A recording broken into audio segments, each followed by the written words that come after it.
አሰላሙ አለይኩም ወራህመቱላሂ ወበረካቱ። ውድና የተከበራችሁ የሐሙድ ዩቲዩብ ቤተሰቦቻችን እንደምን አላችሁ? ዛሬ የምንገኘው ብስራተ ገብርኤል አካባቢ ላፍቶ ሞል ውስጥ ነው። አማን ፕሮፐርቲስ ከላፍቶ ሞል ጋር በመተባበር እያስገነባው የሚገኘው አፓርትመንት ሳይት ላይ ነው የምንገኘው። ከ1.5 ቅድመ ክፍያ እንዲሁም አሁን ባወጡት ኦፈር መጠቀም ከቻላችሁ ከ7.3 ሙሉ ክፍያ ጀምሮ የቤት ባለቤት መሆን ትችላላችሁ። የሱን ሙሉ መረጃ ልንሰጣችሁ ቢሮአቸው ውስጥ ተገኝተናል። እስከ ቪዲዮ ፍጻሜ ድረስ አብራችሁ እንደምትቆዩ ተስፋ እናደርጋለን። መልካም ቆይታ ይሁንላችሁ። ሰላም እንዴት ነህ? እንኳን ደህና ቆየኸኝ። እሺ በመጀመሪያ ስለ ድርጅታችሁ ማንነት ምን ላይ ተሰማርተው እንደሚሰራ እዚህ ጋር እንደማየው ብዙ ሴክተሮች ጋር ተሰማርታችኋል ይመስለኛል እና ምን ሴክተሮች ላይ እንደሚሰራ በዛው አያይዘህ ደግሞ አንተ በድርጅት ውስጥ ስላለህ ድርሻ አያይዘህ ትነግረናለህ። መልካም። እሺ በቅድሚያ እንኳን ደህና መጣችሁ። መስፍን እባላለሁ። በአማን ፕሮፐርቲ ውስጥ የሴልስ ሱፐርቫይዘር ነኝ። አማን ፕሮፐርቲ ደግሞ በሪል ስቴት ሴክተሩ ላይ እየሰራ የሚገኘው። ስለዚህ እንግዲህ አምኔት ቢዝነስ ግሩፕ ይባላል ደሆል ካምፓኒ ማለት ነው። ሆልዲንግ ነው። ስለዚህ የተለያዩ ቢዝነስ ሴክተሮች ላይ ለምሳሌ የብረት ስራዎች ላይ፣ የዘይት ምርቶች ላይ፣ የአስፋልት ከዛ ውጭ የግንባታ ሂደቶች ላይ እነዚህ ላይ ሁሉ ተሳትፎ ነው የሚገኘው። ስለዚህ ከነዛ ሴክተሮች አንዱ ደግሞ የሪል ስቴት ሴክተሩ ነው እና ከሪል ስቴት ሴክተሩ ደግሞ አማን ፕሮፐርቲ የተለያዩ ሳይቶችን አሁን ላይ ሽያጭ ላይ ነው የምንገኘው፣ ግንባታ ላይ ነው የምንገኘው እና እነዚህን ሳይቶች አሁን ላይ ለደንበኞች እየሸጥን እያስተዋወቅን ነው የምንገኘው ማለት ነው። እሺ በጣም ቆንጆ። ስለዚህ አሁን በአማን ፕሮፐርቲ ስር እየተገነቡ ያሉ አፓርትመንቶች አሉ ወይ? የት ይገኛሉ? ከዚህ በፊትስ ለገዢዎች አስረክባቸዋል ወይ የሚለውን ደግሞ በጣም አሪፍ። እንግዲህ የአምኔት ቢዝነስ ግሩፕ እንዳልኩሽ ከ7 በላይ ሴክተሮች ላይ የተሰማራ ነው እና ምናልባት እንደ አንድ ማሳያ የሚሆነው የሪቨርሳይድ ፕሮጀክትን 80% አካባቢ ምናልባት ቀበና አካባቢ ብዙ ሰዎች እንግዲህ አዲስ አበባ ላይ የጀልባ እና የዋና ነገሮችን ያገኙበትን ፕሮጀክት ካስረከበው አንዱ ፕሮጀክት እሱ ነው። በቢዝነሱ ላይ በደንብ በሰፊ ልምድ ላይ ያለ ነው እና ወደ ሪል ስቴቱ ዘርፍ ደግሞ ስንመጣ ካዛንችስ ላይ ኢንተርኮንቲኔንታል ፊት ለፊት ኦልሬዲ ያስረከብናቸው አሁንም ሽያጭ ላይ የምንገኛቸው ጋዜቦ ላይ ኦልሬዲ የተረከቡ ባለንብረቶች አሁን የፊኒሺንግ ስራዎችን እየሰሩባቸው ያሉና አንዳንዶቹ እንደውም የፊኒሺንግ ስራውን ጨርሰው እኛም እንደማሳያ ደንበኞች ሲመጡ የምናሳይበት ነው። ስለዚህ ሴክተሩ ላይ የተወሰነ ጊዜ ቆይተናል። ኦልሬዲ ያስረከብናቸው አሁንም ላይ ደግሞ በግንባታ ላይ የምንገኛቸው አሉ።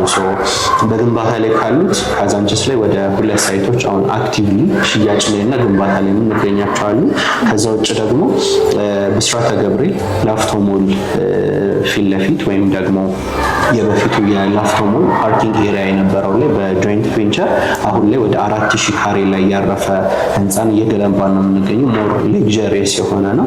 በጣም ከሚንግ ሱን የሆነ ደግሞ ኦልማርት ጋር እዛው ብስራተ ገብርኤል 2 ብለን ደግሞ አሁን ሬዲ እየሆነ ነው የምንገኘው ማለት ነው። ስለዚህ በጣም አክቲቭሊ ሪል ስቴት ላይ እየተንቀሳቀሰ ነው የምንገኘው። እሺ እንደነገርከኝ ከሆነ እንግዲህ 2 ሎኬሽኖች ላይ አክቲቭሊ ግንባታ እያካሄዳችሁ ነውና የሁለቱን ልዩነት እንዲሁም ሚክስድ ዩዝድ ነው ወይስ አፓርትመንት ብቻ ነው የሚለውን ደግሞ ለቤተሰቦቻችን ታስረዳልናለህ። መልካም።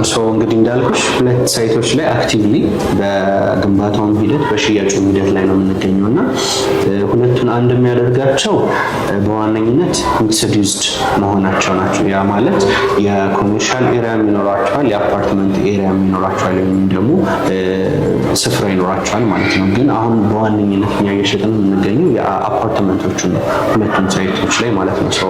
እሱ ነገር ተመሳሳይ ያደርጋቸዋል፣ ካምፓኒም ተመሳሳይ ያደርጋቸዋል። ከዛ ውጭ ያለውን ግን በይዘታቸው ሁለቱም ይለያያሉ። የካዛንችሱን ለምሳሌ ብንመለከት የካሬ አማራጩን ማንሳት እንችላለን፣ ወይም ደግሞ የቤቱን ታይፕ ራሱ። ካዛንችስ ላይ አብዛኛውን ጊዜ የውጭ ሀገር ሰዎች የሚበዙበት ወይም ደግሞ ዲፕሎማቶች እነዚህ የሚበዙበት ነው። ሬንታል ፐርፐዝ እና ምናልባት ትላልቅ ፋሚሊ ያላቸው ሰዎችም እዛ አካባቢ ይፈልጉታል ሴንተር ሎኬሽን ከመሆኑ አንፃር ማለት ነው። ሰው እዛኛው ላይ ስፔሲፊክ የሆነ የፓርኪንግ አሳይንድ የሆነ ፓርኪንግ ማግኘት ይችላሉ። የቤቶቹ ታይፖች ከ72 ካሬ ጀምሮ እስከ 160 ካሬ ድረስ የካሬ ኦፕሽኖችን ከባለ 1 እስከ ባለ 3 መኝታ ማግኘት ይችላሉ። ከዛ ውጭ አብዛኞቹ የአፓርትመንት ታይፖች ወይም ሪል ስቴቶች ላይ የሚያገኟቸውን ነገሮች ማግኘት ይችላሉ። ባካፕ ጀነሬተርን፣ የከርሰ ምድር ውሃን፣ እነዚህ በቂ የሆነ ሊፍት እነዚህን ማግኘት ይችላሉ። ስለዚህ ከታች ባለው በኩል የግብይት ሂደቶችን ወይም ደግሞ ላይፋቸውን ኢዚ የሚያደርግላቸውን ነገሮች ማግኘት ይችላሉ። ኮሜርሻል ኤሪያዎች ስላሉ ማለት ነው። ከላይ ደግሞ ኑሯቸውን ወይም ለሬንትም ሊሆን ይችላል ለተለያዩ ፐርፐዞች ቤቶቹን ኢንቨስትመንት ላይ መሰማራት ይችላሉ ማለት ነው። ይሄ የካዛንቺስ ሲሆን የብስራተ ገብርኤሉ ላይ ደግሞ ስንመጣ አንድ በካሬ ይዘቱ ከፍ ያለ ነው። ቶታል ቢልድ የምናደርግበት ወደ 4000 ካሬ ነው የሚሆነው። ህንፃው የሚያርፍበት ደግሞ ወደ 2080 ካሬ ነው የሚሆነው።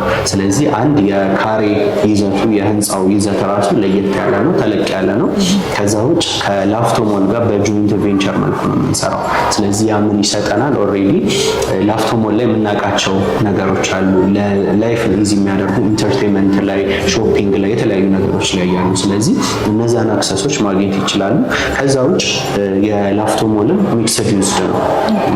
ቤቶቹ ከ5ኛ ህንፃ ጀምሮ ይጀምራሉ።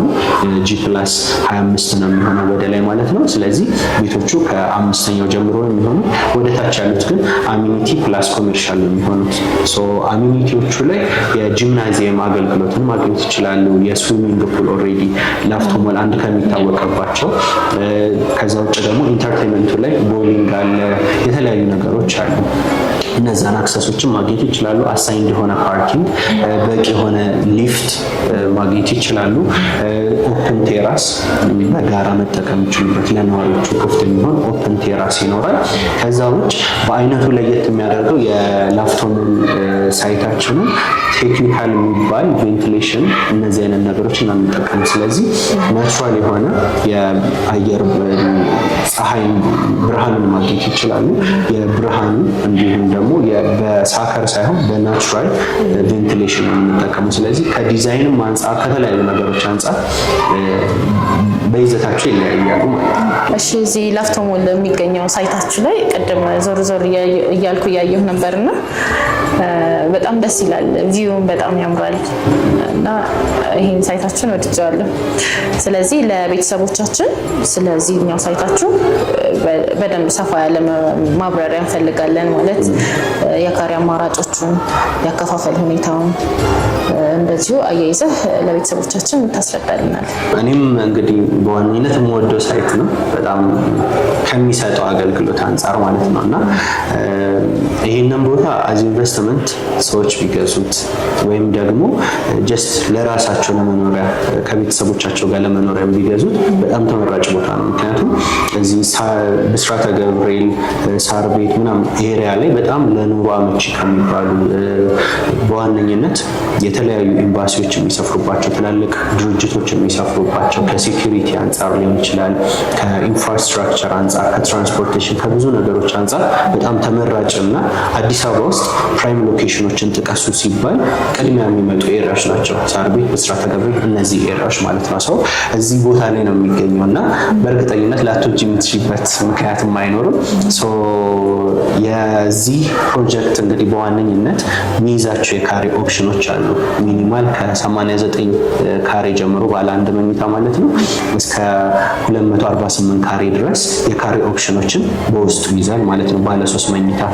ከዛ ውጭ ዙሪያው ላይ የተለያዩ የእምነት ተቋማትን የኤምባሲዎችን ኤምባሲ ኖራ ማለት ሞር ሴኩር ይሆናል። ከዛ ውጭ ሎኬሽኑ የዲያስፖራዎች ሲመጡ የሚያርፉበት ሬንታል ቫሉ ሚኒማል $2,000 እስከ $2,500 $3,000 ድረስ እንደ ቤቱ ታይፕ ፈርኒሽድ ነው። አይደለም የሚለውን አይተን ማለት ነው። ሶ ሬንታል ቫልዩንም የተለያዩ ነገሮችንም ማግኘት እንችልበታለን እና ከዛ ውጭ እንግዲህ እዚህ ቦታ ላይ ማግኘት የሚችሏቸው ቅድም እንደጠቀስኩልሽ በጣም በርካታ የሚባሉ አሚኒቲዎችን ማግኘት ይችላሉ ህንፃውን ሲገለገሉ። ከዛ ውጭ የህንፃው ዲዛይን ራሱ ባይ ዲፎልት ምንድን ነው ወርክ፣ ሪላክስ እና ሊቭ ነው።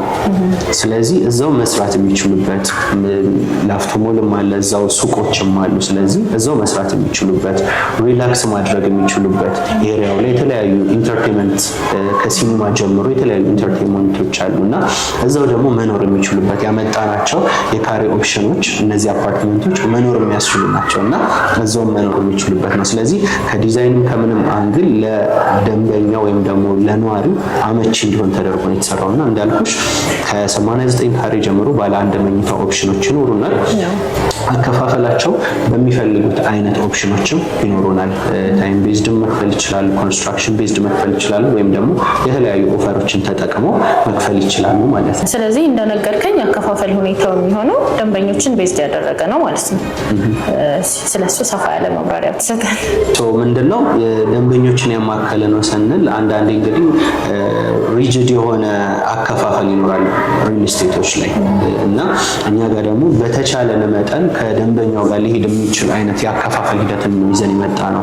ሶ ታይም ቤዝድ አከፋፈል መክፈል ይችላሉ። ያ ማለት ለምሳሌ በየ3 ወሩ በየ4 ወሩ የተባለ የተቀመጠ ጊዜ ገደብ አለ። ስለዚህ በዛ ጊዜ ገደብ ውስጥ የተወሰኑ አማውንቶችን በፐርሰንቴጅ መክፈል ይችላሉ። ሶ ያንን ምን እንለዋለን? ታይም ቤዝድ አከፋፈል እንለዋለን። ምናልባት አንዳንድ ሰዎች መከፍልበትን ታይም አውቄ በዛ ጊዜ ገደብ ውስጥ መክፈል ይፈልጋሉ የሚሉ ደንበኞች አሉና ከዛ ያንን ኮንሲደር ከማድረግ አንፃር ታይም ቤዝድ አከፋፈልን ይዘን መተናል። ሁለተኛው ደግሞ ኮንስትራክሽን ቤዝድ ላልተገነባ ነገር ወይም ደግሞ ላላየሁት ነገር መክፈል አልፈልግም፣ የከፈልኩበትን ነገር ውጤቱን እያዩ መክፈል ነው የምፈልገው የሚሉ ደንበኞችም አሉ። ስለዚህ እሱን ኮንሲደር ያደረገው ደግሞ ኮንስትራክሽን ቤዝድ ወይም ደግሞ ኢንስታሌሽን ቤዝድ የሆነ አከፋፈል አለ። ስለዚህ በሱኛው አካሄድ ሲሄዱ ደግሞ ወደ 10 ዙሮች ይኖራሉ። ለእያንዳንዱ ለምሳሌ 2ኛ ፎቅ ላይ ሲደርስ 6ኛ ላይ 8 እያለ ለእያንዳንዱ ፕሮግረስ ፔመንቶችን የምንጠይቅበት አካሄድ አለ። ያ ኢንስታሌሽን ይባላል። ወደ 10 ዙሮች ይኖሩታል። ስለዚህ ከ15% ጀምሮ እስከ 5% የፐርሰንቴጅ ጋፕ ያለውን የአከፋፈል ሂደት ነው ይዘን የመጣ ነው። ሌላኛው ደግሞ ኢንቨስትመንት ላይ ብዙ ጊዜ እንግዲህ አዲስ አበባ ላይ የተለመደ አሰራር አለ። አዳዲስ ፕሮጀክቶች ሲወጡ ቆንጆ ኦፈሮች ይወጣሉ። ፕራይሳቸው በጣም ዝቅ ይላል ማርኬቱን ሰብሮ ለመግባት። ስለዚህ ያቺን ታይም የሚጠብቁ ደንበኞች ይኖራሉ። እሱን ደግሞ ኮንሲደር በማድረግ የተለያዩ ኦፈሮችን ይዘን መተናል። እንደሚከፍሉት ፔመንት ማለት ነው። ጠቅላላ ክፍያ ሲከፍሉ የ30% ዲስካውንት የምንሰጥበት አሊያም ደግሞ 50%፣ 30% እያሉ ሲከፍሉ ደግሞ ከ15 እስከ 20% ዲስካውንቶችን የምናመቻችበት ሂደትም አለ ማለት ነው። እሺ፣ ስለዚህ አሁን የጠቀስክልኝ ሳይቶች ላይ ደንበኞች ኢንቨስት አድርገው ከእናንተ መግዛት ቢፈልጉ በምን ያህል ጊዜ መረከብ ይችላሉ? እንዲሁም ደግሞ ሚኒማል ኮስት ውስጥ ከምን ጀምሮ ነው ማለት ከምን ያህል ገንዘብ ጀምሮ ነው? እንግዲህ አሪፍ ጥያቄ ነው ያነሳሽው። አንድ ሰው ኢንቨስት ካደረገ በኋላ በምን ያህል ጊዜ አጭደዋል ወይም እቀበለዋል የሚለው ነገር አሳሳቢ ነው ይንከና ምናልባት እንግዲህ ቅድም ሳይቱን አይተሻል፣ በኋላም ድጋሚ ያሳይሻሉ። የሳይቱ ፕሮግረስ ኦልሬዲ 1ኛ ፍሎር ላይ እየደረሰ የሚገኝ ሳይት ነው። ሰው ያ ምን ይሰጠናል? የተወሰነ ጊዜ ኦልሬዲ ሂደናል ማለት ነው ግንባታውን እና 2 ዓመት ተኩል ወይም ደግሞ የ30 ወራት ጊዜ ነው የሚኖረው። ስትራክቸር ለመጨረስ እስከ 10 ወር ነው። ምክንያቱም በወር 3 ስላብ የመሙላት ነው ሀሳባችን። በፖስቴንሽን ስለሆነ የምንሰራው አንድ እሱን ነገር ይሰጠናል። ሁለተኛ ደግሞ የተሻለ ስፒድን ይሰጠናል ማለት ነው። 2 ዓመት ተኩል ለሁለቱም ሳይቶቻችን ለካዛንችስም እዚህ ላለውም ሳይታችን የሚፈጅብን ታይም ነው የሚሆነው። ሌላኛው እንግዲህ ምን ያህል ኮስት ያደርጋቸዋል የመጀመሪያ ኢንቨስትመንት ለማድረግ ወይም ደግሞ አብሮ እዚህ ቦታ ላይ ባለ ንብረት ለመሆን ለሚለው የካዛንችሱን ስናነሳ ለምሳሌ 72 ካሬውን መጥቀስ እንችላለን። 72 ካሬ ባለ አንድ መኝታውን ብንጠቅስ ሚኒማል ኮስቱ የሚሆነው 15% ወደ 1.2 ሚሊዮን ብር ቅድመ ክፍያ ነው። የ15% ቅድመ ክፍያ ማለት ነው። አለበለዚያ ግን ቅድም ባነሳናቸው አከፋፈሎች ቀስ ብለው መክፈል ይችላሉ። እነዛን ኦፕሽኖች መጠቀም ይችላሉ። የላፍቶ ሞሉ ላይ ደግሞ ስንመጣ ሚኒማል ኮስቱ የሚሆነው 89 ካሬ ባለ አንድ መኝታውን ብንጠቅስ እሱ ላይ ደግሞ ከ1.5 ሚሊዮን ብር የ15% ቅድመ ክፍያ ማለት ነው። ከ1.5 ሚሊዮን ብር ቅድመ ክፍያ ጀምሮ የቤት ባለቤት መሆን ይችላሉ ማለት ነው። እሺ፣ ስለዚህ በዋነኝነት እኛ የሐሙዲ ቲዩቦች እናንተ ጋር የተገኘንበት ምክንያት ታላቅ ኦፈር እንዳላችሁ ሰምተን ነበርና ቅድም ስናወራ ትንሽ ነካክተህልኝ ነበር። አሁን ደግሞ ለሐሙዲ ቲዩብ ቤተሰቦች ብሪፍ እንድታደርግልኝ። አሪፍ። ሰው እንግዲህ ምናልባት ሌሎች ሰዎችም እንግዲህ ሰጀስት አድርጓችሁ ወይም መረጃውን የሰጧችሁ ሰዎች ትክክል ነው። ቆንጆ የሚባል ዲስካውንትን ወይም ኦፈርን ይዘን የመጣ ነው። ያ ምንድን ነው? አንድ ሰው ቤቱን እንደገዛ ትርፋማ መሆን የሚችልበት፣ ያ ማለት ማርኬቱ ላይ ካለው ዋጋ የ30% ቅናሽ ማለት ነው። ስለዚህ ለምሳሌ አንድ ባለ አንድ መኝታ 10 ሚሊዮን 300 ሺህ ብር ይሸጥ የነበረው በዚህ ኦፈር በ7.3 ሚሊዮን ጠቅላላ ክፍያ አንድ ሰው የቤት ባለቤት መሆን ይችላል። ያ ደግሞ የሆነው ምንድነው 70/30 የሚባል አከፋፈልን ይዘን መጥተናል። ስለዚህ 70/30 በዋነኝነት ምንድነው በካሽ ጠቅላላውን ገንዘብ ለሚከፍሉ አንዴ ለሚከፍሉ ደንበኞች ሲከፍሉ 100%ን ሲከፍሉ የ30% ዲስካውንት እናደርጋለን። ስለዚህ የሚከፍሉት ባይ ዲፎልት 70%ን ነው ማለት ነው። ያ ማለት 30% ኦፍ ተደረገላቸው። ስለዚህ ቀደሙ እንዳልኩሽ ለምሳሌ የ89 ካሬ ብስራተ ገብርኤል ላይ የሚገኘውን ባለ አንድ መኝታ ብናስተውል 89 ካሬው 10 ሚሊዮን 300 ሺህ ብር ነው የሚመጣው። በዲስካውንቱ ሲሆን ደግሞ ወደ 7.3 አካባቢ ይመጣል። ስለዚህ 30% ዲስካውንት ተደርጎ ማለት ነው። ሶ አንድ ሰው ገና ቤቱን እንደገዛው የ3 ሚሊዮን ብር አካባቢ ትርፍን አሁን ካለው ቫልዩ ትርፍን አግኝቶ ነው የሚጀምረው ማለት ነው። እንደዚሁ ደግሞ 97 ካሬ ባለ አንድ መኝታም አለ። ሶ እሱኛው ላይ ደግሞ ወደ 12 ሚሊዮን ብር አካባቢ የሚመጣው እንደዚሁ 30% ዲስካውንት ሲደረግ ወደ 8 ሚሊዮን ብር አካባቢ ዝቅ ይላል ማለት ነው። ስለዚህ እያንዳንዱ ካሬዎች ላይ ለምሳሌ ትልቁን ካሬ ብንጠቅስ 248 ካሬ ነው የሚሆነው ባለ 3 መኝታው እዚህ ሳይት ላይ ትልቅ የምንለው ካሬ እሱ ስለሆነ ማለት ነው። ሶ እሱኛው እንግዲህ ወደ 29 ሚሊዮን ብር አካባቢ ነው የሚሆነው። በዚህ ዲስካውንት ደግሞ ወደ 20 ሚሊዮን ብር አካባቢ የሚመጣበት አድቫንቴጅ አለ። ስለዚህ አንድ ሰው ገና ቤቱን እንደገዛው የ9 ሚሊዮን፣ የ3 ሚሊዮን፣ የ4 ሚሊዮን እንደ ካሬያቸው ኦፕሽን እንደሚገዛው ቤት ታይፕ በዚህ ኦፈር ተጠቅሞ እንደሚገዛው ቤት ታይፕ ሚኒማል ከ3 ሚሊዮን እስከ 8 ሚሊዮን 9 ሚሊዮን ብር ምን እያደረገ ነው እያተረፈ ነው የሚገዛው ማለት ነው። ስለዚህ ይሄ ኦፈር የወጣው በጣም ለወስን ቤቶች ነው። ወደ 15 ቤቶች ላይ የሚጠጉ ነው። ከዛ በኋላ ኦፈሩም ይነሳል። ፕላስ ደግሞ የካሬ ዋጋውም አሁን እየሸጠን የምንገኘው በ115,000 ነው የካሬ ዋጋ ማለት ነው። ሶ የካሬ ዋጋውም ፕላስ ደግሞ ኦፈሩም የመነሳት ፕሮባቢሊቲ ይኖራል። ሶ ቀድሞ የሚመጡ ደንበኞች የተሻለ ኦፈሩን የመጠቀም ፕሮባቢሊቲ ይኖራቸዋል። ከዛ ውጭ የካዛንቺሱ ላይ 8.2 የነበረው የባለ አንድ መኝታ ወይም 72 ካሬው ዋና ዋጋ ጠቅላላ ዋጋ በዚህ ኦፈር ሲጠቀሙ ወደ 5.8 ይመጣል ማለት ነው። ስለዚህ እዛ ላይም ሚኒማል 2 ሚሊዮን ብር አካባቢ ትርፍ ማግኘት ይችላሉ ማለት ነው። ስለዚህ እያንዳንዱ የቤት ታይፖቻችን ላይ እያንዳንዱ ሳይት ላይ በዚህ ኦፈር ለሚገዙ ደንበኞች ሚኒማል ከ2 ሚሊዮን እስከ 8 ሚሊዮን ብር ጋፕ ያለው ዲስካውንትን ማግኘት ይችላሉ። አለበለዚያ ደግሞ 30% ሲከፍሉ የ15% ዲስካውንትን ከከፈሉት ዋጋ ላይ ማለት ነው። 50% ሲከፍሉ ደግሞ የ20% ከ50% ላይ ካልኩሌት የሚደረግ የ20% ዲስካውንትን ማግኘት ይችላሉ ማለት ነው። በጣም ደስ ይላል። ስለዚህ ውድ የሐሙዲ ቲዩብ ቤተሰቦቻችን አማን ፕሮፐርቲስ ያወጣውን ትልቅ ኦፈር እንግዲህ ሰምታችኋል። የድሉ ተጠቃሚ እንድትሆኑ ከወዲሁ ጋብዛችኋለሁ። እንግዲህ ቢሮ ላይ ይሄን ያህል ካወሩን ላንቺ ለቤተሰቦችሽም የሳይቱ ፕሮግረስ እንቅስቃሴ ላይ ነው ብዬሻለሁ እና የሳይቱን ፕሮግረስ ደግሞ በጣም ብለን እናያለን። እንግዲህ እንዳልኩሽ ሳይቱ በጣም እንቅስቃሴ ላይ ያለ ሳይት ነውና ምናልባት አንዱ ለቀን ቆይታችሁ ብትመጡ የሙሌት ስራ ላይም ታገኙን ነበረ ማለት ነው። ሰው እንደምታዩ ከፊት ለፊቱ ብሩክ ሆስፒታል አለ። እዛ ጋር በጣም በቅርብ ርቀት አልጄሪያ ኤምባሲ አለ። ዙሪያው ላይ ደግሞ በጣም ትላልቅ ገስት ሃውሶች ናቸው ያሉት ከ2000 እስከ $3000 የሚከራዩ። እዚህ ጋር ብስራተ ገብርኤል አለ። በጣም ወደ ብዙ አቅጣጫዎች መሄድ የምንችልባቸው አስፋልቶች አሉ ማለት ነው። ሰው ወደ ታች ዝቅ ስንልም መስጂዶችን ማግኘት እንችላለን። ስለዚህ ከኑሮ አንጻር ከተለያዩ ነገሮች አንጻር በጣም ብዙ ነገር ማግኘት የሚችሉበት በጣም በአሪፍ ፕሮግረስ ላይ የሚገኝ ነው። ግንባታውም ደግሞ ኦልሬዲ እንግዲህ 30-40% ይደናል ብዬ አስባለሁ። ከዚህ በኋላ የስትራክቸር እና የፓርቲሽን የፊኒሺንግ ስራዎች ናቸው የሚቀሩት ማለት ነው። ስለዚህ ባልኩሽ መሰረት እንግዲህ በፖስቴንሽን ነው የምናስገነባው። ሶ በወር 3 ስላብ የመሙላት ሀሳብ ነው ያለንና ይሄ ከታች የምታየው ኦልሬዲ የተሞላው ላስት 2-3 ዊክስ የተሞላ ነው። አሁን ደግሞ እዚህኛው ስላብ ላይ ነው የምንገኘው። ሶ በዚህ ፕሮግረስ ላይ ነው የምንገኘው ማለት ነው። በጣም አሪፍ ፕሮግረሱ አሪፍ ይመስላል። እየሄደ ነው። ሰዎችም በስራ ላይ ነው ያሉት። ምናልባት እንዳልኩሽ እንግዲህ አንዱ ለቀን በኋላ ቢሆን ነበር የምትመጡት ወይ ሙሌት ላይ ወይ ተሞልቶ ነበር የምታገኙት በእርግጠኝነት። እሺ በጣም ደስ ይላል። እንግዲህ ፕሮግረሱ በጣም እየሄደ ይመስላል።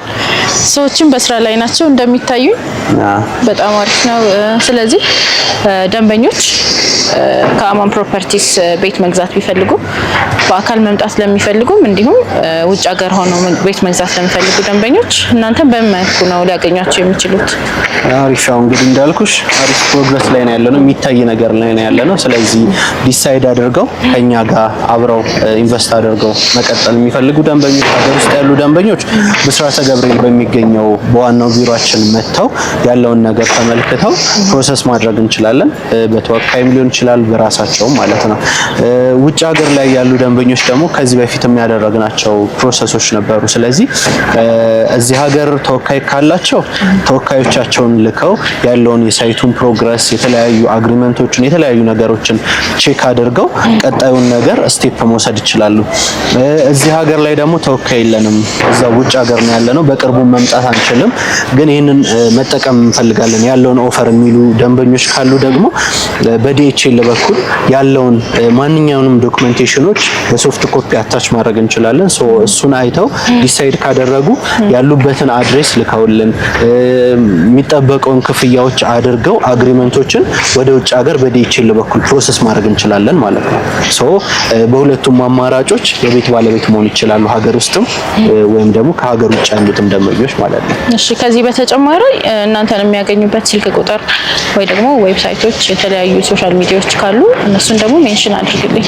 ሶ እንግዲህ ለእናንተም የድርጅቱን ስልክ እንሰጣቸዋለን። ሶ ከስር በሚያገኙት ስልክ ቁጥር በዋትስአፕ ሊሆን ይችላል፣ በቴሌግራም ሊሆን ይችላል፣ በሚችሉት ወይም ደግሞ ኮሙኒኬት ማድረግ በሚችሉበት መንገድ የኛን ፕሮፌሽናል የሆኑ የድርጅቱን የሽያጭ ባለሙያዎች አግኝተው ማንኛቸውንም መረጃዎች መጠየቅ ይችላሉ ማለት ነው። ሶ ከስር ባለው ስልክ ቁጥር ኮሙኒኬት ማድረግ ይችላሉ በድርጅቱ ስልክ ቁጥር፣ አሊያም ደግሞ ቢሮአችን ድረስ መጥተው ብስራተ ገብርኤል ያለውን ነገር ኮሙኒኬት ማድረግ እንችላለን።